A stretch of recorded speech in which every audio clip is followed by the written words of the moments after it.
Hello everyone, my name is Shreya Singh. I'm from first PU Sri Gurukula PU College. Today I'm gonna explain you about human circulatory system and cardiac cycle. ಇವತ್ತು ನಾವು human circulatory system ಮತ್ತೆ cardiac cycle ಬಗ್ಗೆ ತಿಳ್ಕೊತಾ ಇದ್ದೀವಿ. Human circulatory system ಯಾಕೆ ಬೇಕು, cardiac cycle ಹೇಗಾಗುತ್ತೆ ಅನ್ನೋದಾದ್ರೆ first ನಮ್ಮ ಬಾಡಿಲಿ ಮಿಲಿಯನ್ಸ್ ಟ್ರಿಲಿಯನ್ಸ್ ಆಫ್ ಸೆಲ್ಸ್ ನಮ್ಮ ಬಾಡಿಲಿ ಇದೆ. ಎಲ್ಲ ಸೆಲ್ಸ್ಗೂ sufficient amount of oxygen nutrient supply ಬೇಕಾಗುತ್ತೆ. ಈ ಸಪ್ಲೈನ ಯಾರು ಮಾಡ್ತಾರೆ ಅನ್ನೋದಾದ್ರೆ ನಮ್ಮ ಬಾಡಿಲಿ ಇರುವಂತ ಫ್ಲೂಯಿಡ್ ಬ್ಲಡ್ ಮಾಡುತ್ತೆ. Human circulatory system consists of a muscular chambered heart, blood and a network of blood vessels. ನಮ್ಮ ಬಾಡಿಲಿ ಡಬಲ್ ಸರ್ಕ್ಯುಲೇಷನ್ ಆಗುತ್ತೆ. ಮತ್ತೆ ನಮ್ಮ ಬಾಡಿಲಿ ಇರುವಂತದ್ದು closed circulatory pathway. Circulatory pathways ಅಲ್ಲಿ two types of circulatory pathways. One is open circulatory pathway and other is closed circulatory pathway. Open circulatory ಪಾತ್ವೇನಲ್ಲಿ heart ಇಂದ pump ಆದಂತ ಬ್ಲಡ್ ಡೈರೆಕ್ಟ್ ಆಗಿ ಬಾಡಿ ಕ್ಯಾವಿಟೀಸ್ಗೆ ಹೋಗುತ್ತೆ. ಅದನ್ನ ಸೈನಸ್ ಅಂತ ಕರೀತಾರೆ. ಕ್ಲೋಸ್ಡ್ ಸರ್ಕ್ಯುಲೇಟರಿ ಪಾತ್ವೇನಲ್ಲಿ ಹಾರ್ಟ್ ಇಂದ ಪಂಪ್ ಆದಂತ ಬ್ಲಡ್ ವೆಸಲ್ಸ್ ಮುಖಾಂತರ ಬಾಡಿ ಪಾರ್ಟ್ಸ್ಗೆ ಹೋಗುತ್ತೆ. ಮತ್ತೆ ಸಿಂಗಲ್ ಸರ್ಕ್ಯುಲೇಷನ್ ಕೆಲವೊಂದು ಅನಿಮಲ್ಸ್ ಅಲ್ಲಿ ಆಗುತ್ತೆ, ನಮ್ಮಲ್ಲಿ ಡಬಲ್ ಸರ್ಕ್ಯುಲೇಷನ್ ಆಗುತ್ತೆ. ಇವಾಗ ಫಿಶ್ ಅಲ್ಲಿ ಓಪನ್ ಸರ್ಕ್ಯುಲೇಟರಿ ಸಿಸ್ಟಮ್ ಇರೋದ್ರಿಂದ ಫಿಶ್ ಅಲ್ಲಿ ಏನಾಗುತ್ತೆ ಅಂದ್ರೆ ಹಾರ್ಟ್ ಇಂದ ಡಿಆಕ್ಸಿಜನೇಟೆಡ್ ಬ್ಲಡ್ ಗಿಲ್ಸ್ಗೆ ಹೋಗುತ್ತೆ. ಗಿಲ್ಸ್ ಇಂದ ಆಕ್ಸಿಜನೇಟೆಡ್ ಆಗಿ ಬಾಡಿ ಪಾರ್ಟ್ಸ್ ಗೆ ಹೋಗುತ್ತೆ. ನೆಕ್ಸ್ಟ್ ಬಾಡಿ ಪಾರ್ಟ್ಸ್ ಇಂದ ಡಿಆಕ್ಸಿಜನೇಟೆಡ್ ಬ್ಲಡ್ ಹಾರ್ಟಿಗೆ ಬರುತ್ತೆ. ಈ ತರ ಸರ್ಕ್ಯುಲೇಷನ್ ಫಿಶ್ ಅಲ್ಲಿ ಆಗುತ್ತೆ. ಆದ್ರೆ ನಮ್ಮಲ್ಲಿ ಹೇಗಾಗುತ್ತಪ್ಪ ಅಂದ್ರೆ lungs, heart, blood vessels coordination system ಇರುತ್ತೆ. ಇನ್ ಹಾರ್ಟ್ ಏನ್ ಬಗ್ಗೆ ಹೇಳೋದಾದ್ರೆ ಹಾರ್ಟ್ ಈಸ್ ಮೀಸೋಡರ್ಮಲಿ ಡಿರೈವ್ಡ್ ಅಂದ್ರೆ ನಮ್ಮ ಬಾಡಿ ಪಾರ್ಟ್ಸ್ ಅಲ್ಲಿ ಯಾವುದೇ ಪಾರ್ಟ್ಸ್ ಆಗಿರ್ಲಿ 3 ಲೇಯರ್ಸ್ ಇಂದ ಆಗಿರುತ್ತೆ. Ectoderm, mesoderm, endoderm. ಆದ್ರೆ ನಮ್ಮ ಹಾರ್ಟ್ ಆಗಿರೋದು ಮೀಸೋಡರ್ಮ್ ಇಂದ. ಹಾರ್ಟ್ ಎಲ್ಲಿರುತ್ತಪ್ಪ ಅಂದ್ರೆ in between the 2 lungs. It is present in between the 2 lungs. It is of size of clenched fist.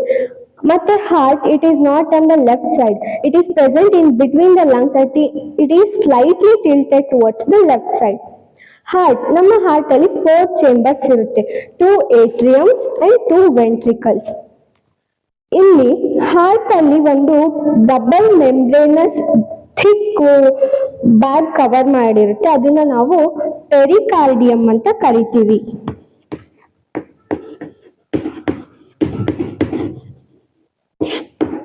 ಎರಡು ಏಟ್ರಿಯಾಗಳ ನಡುವೆ ಇರುವಂತ ಸೆಪ್ಟಮ್ ನಾವು ಇಂಟರ್ ಏಟ್ರಿಯಲ್ ಸೆಪ್ಟಮ್ ಅಂತ ಕರಿತೀವಿ. ಎರಡು ವೆಂಟ್ರಿಕಲ್ಸ್ ನಡುವೆ ಇರುವಂತ ಸೆಪ್ಟಮ್ ಇಂಟರ್ ವೆಂಟ್ರಿಕ್ಯುಲರ್ ಸೆಪ್ಟಮ್ ಅಂತ ಕರಿತೀವಿ. ಮತ್ತೆ ಇಲ್ಲಿ ಏಟ್ರಿಯಾ ಮತ್ತೆ ವೆಂಟ್ರಿಕಲ್ ನಡುವೆ ಇರುವಂತ ಒಂದು ಸೆಪ್ಟಮ್ ಏಟ್ರಿಯೋ ವೆಂಟ್ರಿಕ್ಯುಲರ್ ಸೆಪ್ಟಮ್ ಅಂತ ಕರಿತೀವಿ. Interventricular septum is thicker than atrioventricular septum. ಮತ್ತೆ ನಮ್ಮ ಹಾರ್ಟ್ ಅಲ್ಲಿ ನೋಡಲ್ ಫೈಬರ್ಸ್ ಗಳು ಸ್ಪ್ರೆಡ್ ಆಗಿದೆ. ಏನಪ್ಪಾ ಅಂದ್ರೆ all over the heart nodal fibres spread ಆಗಿದೆ. ಅದರಲ್ಲಿ ಒಂದು ನಮ್ಮ ರೈಟ್ ಏಟ್ರಿಯಂ ನ ಅಪ್ಪರ್ ಕಾರ್ನರ್ ಅಲ್ಲಿ ಸೈನೋ ಏಟ್ರಿಯಲ್ ನೋಡ್ ಇರುತ್ತೆ. ಮತ್ತೆ ಏಟ್ರಿಯಾ ಮತ್ತೆ ವೆಂಟ್ರಿಕಲ್ ನಡುವೆ ಇರುವಂತ ಈ ಸೆಪ್ಟಮ್ ಹತ್ರ AVN ಅಂದ್ರೆ ಏಟ್ರಿಯೋ ವೆಂಟ್ರಿಕ್ಯುಲರ್ ನೋಡ್ ಇರುತ್ತೆ.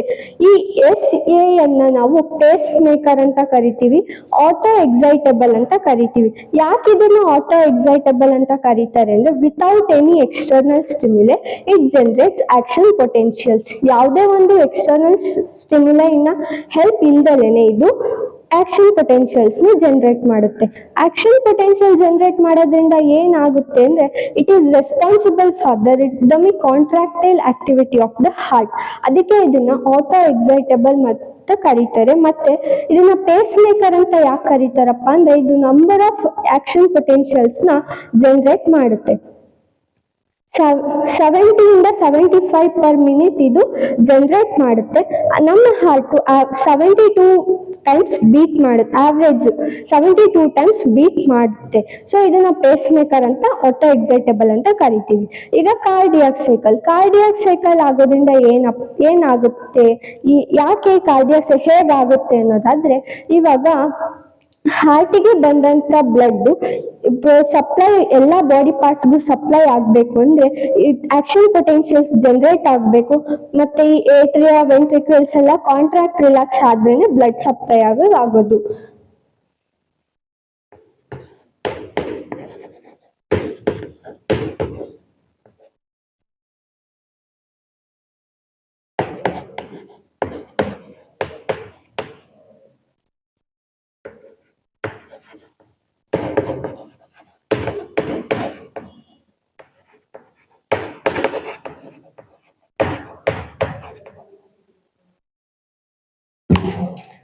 ಕಾರ್ಡಿಯಾಕ್ ಸೈಕಲ್ ಅಲ್ಲಿ ಎರಡ್ ತರದ ಇವೆಂಟ್ಸ್ ಬರುತ್ತೆ, ಡಯಾಸ್ಟ್ರೋಲ್ ಮತ್ತೆ ಸಿಸ್ಟೋಲ್. ಡಯಾಸ್ಟ್ರೋಲ್ ಅಂದ್ರೆ ರಿಲ್ಯಾಕ್ಸೇಷನ್, ಸಿಸ್ಟೋಲ್ ಅಂದ್ರೆ ಕಾಂಟ್ರಾಕ್ಷನ್. ಇವಾಗ ಕಾರ್ಡಿಯಾಕ್ ಸೈಕಲ್ ಸ್ಟಾರ್ಟ್ ಮಾಡ್ಬೇಕು ಅಂದ್ರೆ ಇವಾಗ ಎಲ್ಲ ಚೇಂಬರ್ಸ್ ಜಾಯಿಂಟ್ ಡಯಾಸ್ಟ್ರೋಲ್ ಅಲ್ಲಿ ಇರುತ್ತೆ. ಇವಾಗ ಏನಾಗುತ್ತೆ, ರೈಟ್ ಏಟ್ರಿಯಂಗೆ ವೆನಾ ಕೇವಾ ಇಂದ ಬಂದಂತ ಡಿಆಕ್ಸಿಜನೇಟೆಡ್ ಬ್ಲಡ್ ಮತ್ತೆ ಲೆಫ್ಟ್ ಏಟ್ರಿಯಂಗೆ ಪಲ್ಮನರಿ ವೇನ್ ಇಂದ ಬಂದಂತ ಆಕ್ಸಿಜನೇಟೆಡ್ ಬ್ಲಡ್ ಈ ಏಟ್ರಿಯಂ ಇಂದ ಇಲ್ಲಿ ವೆಂಟ್ರಿಕಲ್ಸ್ ಬರುತ್ತೆ. ರೈಟ್ ಏಟ್ರಿಯಂ ಅಲ್ಲಿ ಇದ್ದಿದ್ದ ಬ್ಲಡ್ ರೈಟ್ ವೆಂಟ್ರಿಕಲ್ ಬರ್ಬೇಕು ಅಂದ್ರೆ ಟ್ರೈಕಸ್ಪಿಡ್ ವಾಲ್ ಮುಖಾಂತರ ಬರ್ಬೇಕು. ಲೆಫ್ಟ್ ಏಟ್ರಿಯಂ ಅಲ್ಲಿ ಇದ್ದಂತ ಬ್ಲಡ್ ಲೆಫ್ಟ್ ವೆಂಟ್ರಿಕಲ್ ಬರ್ಬೇಕು ಅಂದ್ರೆ ಬೈಕಸ್ಪಿಡ್ ಆರ್ ಮಿಟ್ರಲ್ ವಾಲ್ ಮುಖಾಂತರ ಬರ್ಬೇಕು. ಇವಾಗ ಬ್ಲಡ್ ವೆಂಟ್ರಿಕಲ್ಸ್ ಬಂದಾಗ ವೆಂಟ್ರಿಕಲ್ಸ್ಗೆ ಬರ್ಬೇಕು ಅನ್ನೋದಾದ್ರೆ ಈ ಏಟ್ರಿಯಾಗಳು ಕಾಂಟ್ರಾಕ್ಟ್ ಆಗ್ಬೇಕಾಗುತ್ತೆ. ಇವಾಗ ಈ SAN ಏನ್ ಮಾಡುತ್ತೆ, ಒಂದು ಆಕ್ಷನ್ ಪೊಟೆನ್ಶಿಯಲ್ ನ ಜನರೇಟ್ ಮಾಡುತ್ತೆ. ಈ ಆಕ್ಷನ್ ಪೊಟೆನ್ಶಿಯಲ್ ಇಂದ ಏನಾಗುತ್ತೆ, ಏಟ್ರಿಯಾಗಳು ಕಾಂಟ್ರಾಕ್ಟ್ ಆಗುತ್ತೆ. ಏಟ್ರಿಯಾ ಕಾಂಟ್ರಾಕ್ಟ್ ಆಗೋದ್ರಿಂದ ಏನಾಗುತ್ತಪ್ಪ ಅಂದ್ರೆ ವೆಂಟ್ರಿಕಲ್ಸ್ಗೆ ಬರುವಂತ ಬ್ಲಡ್ 30% ಜಾಸ್ತಿ ಬರುತ್ತೆ. ಮತ್ತೆ ಈ SAN ಇಂದ ಈ ಆಕ್ಷನ್ ಪೊಟೆನ್ಶಿಯಲ್ AVN ಬರುತ್ತೆ. AV ಬಂಡಲ್ ಮುಖಾಂತರ ಬಂಡಲ್ ಆಫ್ ಹಿಸ್ ಇಂದ throughout the heart Purkinje fibres ಮುಖಾಂತರ ಪಾಸ್ ಆಗುತ್ತೆ.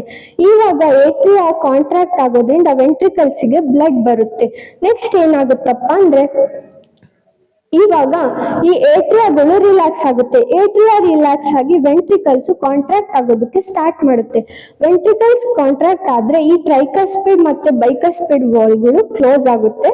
ಈ ಎರಡು ಕ್ಲೋಸ್ ಆದ ನಂತರ ಇಲ್ಲಿರುವಂತ ಸೆಮಿಲ್ಯೂನಾರ್ ವಾಲ್ ಇದ್ರ ಮುಖಾಂತರನೇ ಬ್ಲಡ್ ಪಲ್ಮನರಿ ಆರ್ಟರಿ ಅಥವಾ ಅಯೋಟಾ ಮುಖಾಂತರ ಹೋಗುತ್ತೆ. ಇವಾಗ ಟ್ರೈಕಸ್ಪಿಡ್ ಮತ್ತೆ ಬೈಕಸ್ಪಿಡ್ ವಾಲ್ಸ್ ಕ್ಲೋಸ್ ಆಗಿರುತ್ತೆ. ವೆಂಟ್ರಿಕಲ್ಸ್ ಕಾಂಟ್ರಾಕ್ಟ್ ಆಗೋದ್ರಿಂದ ವೆಂಟ್ರಿಕಲ್ಸ್ ಅಲ್ಲಿ ಪ್ರೆಷರ್ ಜಾಸ್ತಿ ಆಗುತ್ತೆ. ಇವಾಗ ಇಲ್ಲಿ ಪ್ರೆಷರ್ ಜಾಸ್ತಿ ಆಗೋದ್ರಿಂದ ಈ ಸೆಮಿಲ್ಯೂನಾರ್ ವಾಲ್ ಓಪನ್ ಆಗುತ್ತೆ. ಈ ಸೆಮಿಲ್ಯೂನಾರ್ ವಾಲ್ ಓಪನ್ ಆಗಿದ್ರಿಂದ ರೈಟ್ ವೆಂಟ್ರಿಕಲ್ ಅಲ್ಲಿ ಇರುವಂತ ಡಿಆಕ್ಸಿಜನೇಟೆಡ್ ಬ್ಲಡ್ ಪಲ್ಮನರಿ ಆರ್ಟರಿ ಮುಖಾಂತರ ಲಂಗ್ಸಿಗೆ ಹೋಗುತ್ತೆ. ಮತ್ತೆ ಲೆಫ್ಟ್ ವೆಂಟ್ರಿಕಲ್ ಅಲ್ಲಿ ಇರುವಂತ ಆಕ್ಸಿಜನೇಟೆಡ್ ಬ್ಲಡ್ ಅಯೋಟಾ ಮುಖಾಂತರ ನಮ್ಮ ಬಾಡಿ ಪಾರ್ಟ್ಸ್ ಗೆ ಸಪ್ಲೈ ಆಗುತ್ತೆ. ಇವಾಗ ಇಲ್ಲಿ ಪ್ರೆಷರ್ ಕಡಿಮೆ ಆಗ್ತಾ ಬರುತ್ತೆ. ಇಲ್ಲಿ ಪ್ರೆಷರ್ ಕಡಿಮೆ ಆಗ್ತಾ ಬಂದಂಗೆ ಈ ವಾಲ್ ಕ್ಲೋಸ್ ಆಗುತ್ತೆ. ಈ ಸೆಮಿಲ್ಯೂನಾರ್ ವಾಲ್ ಕ್ಲೋಸ್ ಆಗೋದ್ರಿಂದ it prevents backward flow of blood.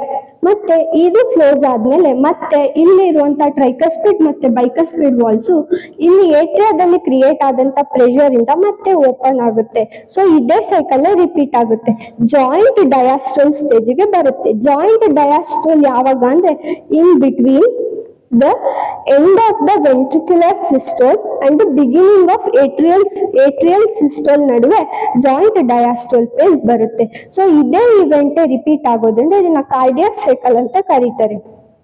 Duration of the cardiac cycle is 0.8 seconds. Cardiac cycle ಆಗ್ಬೇಕಂದ್ರೆ ಟೈಮ್ ಬೇಕಾಗಿರೋ 0.8 seconds. ಈ 0.8 seconds ಅಲ್ಲಿ each ventricle 70 ml of blood ನ ಪಂಪ್ ಮಾಡುತ್ತೆ. ಇದನ್ನ ನಾವು ಸ್ಟ್ರೋಕ್ ವಾಲ್ಯೂಮ್ ಅಂತ ಕರಿತೀವಿ. ಮತ್ತೆ ಪರ್ ಡೇ ನಮ್ಮ ವೆಂಟ್ರಿಕಲ್ಸ್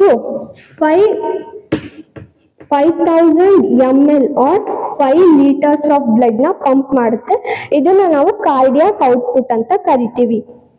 ನಮ್ಮ ಬಾಡಿಲಿ ಈ ಪಲ್ಮನರಿ ವೇನ್ಸ್ ಲಂಗ್ಸ್ ಇಂದ ಆಕ್ಸಿಜನೇಟೆಡ್ ಬ್ಲಡ್ ನ ಲೆಫ್ಟ್ ಏಟ್ರಿಯಮಿಗೆ ತರುತ್ತೆ. ಮತ್ತೆ ಪಲ್ಮನರಿ ಆರ್ಟರಿ ಡಿಆಕ್ಸಿಜನೇಟೆಡ್ ಬ್ಲಡ್ ನ ಹಾರ್ಟ್ ಇಂದ ಲಂಗ್ಸಿಗೆ ಕ್ಯಾರಿ ಮಾಡುತ್ತೆ. ಮತ್ತೆ ಸಿಸ್ಟಮಿಕ್ ವೇನ್ ಪಾರ್ಟ್ಸ್ ಇಂದ ಬಂದಂತ ಬ್ಲಡ್ ನ ತಗೊಂಡು ಅಯೋಟಾ ಏನ್ ಮಾಡುತ್ತೆ, ಇದು ಒನ್ ಆಫ್ ದ ಆರ್ಟರಿ. ಇದು ಸೊ ಇದು ಒಂದು ಆರ್ಟರಿ ಆಗಿರೋದ್ರಿಂದ ಇದು ಆಕ್ಸಿಜನೇಟೆಡ್ ಬ್ಲಡ್ ನ ಬಾಡಿ ಪಾರ್ಟ್ಸ್ ಗೆ ಸಪ್ಲೈ ಮಾಡುತ್ತೆ. ಹೀಗೆ ಈ ಕಾರ್ಡಿಯಾಕ್ ಔಟ್ಪುಟ್ ಮತ್ತೆ ಏನು ಸ್ಟ್ರೋಕ್ ವಾಲ್ಯೂಮ್ ಇದೆ ಇದು ವೇರಿ ಆಗ್ತಾ ಇರುತ್ತೆ. ಇದು ಒಂದು ಆರ್ಡಿನರಿ ಪರ್ಸನ್ ಗೆ ಈ ರೇಂಜ್ ಅಲ್ಲಿ ಇರುತ್ತೆ. ಆದ್ರೆ ಒಬ್ಬ ಅಥ್ಲೆಟ್ ಓಡೋ ಒಬ್ಬ ಅಥವಾ ಏನ್ ಸ್ಪೋರ್ಟ್ಸ್ ಪರ್ಸನ್ಸ್ ಏನ್ ಇರ್ತಾರೆ ಅವರಿಗೆ ಈ ವ್ಯಾಲ್ಯೂಗಳು ವೇರಿ ಆಗ್ತಾ ಇರುತ್ತೆ. It depends on the work we do. Thank you every one.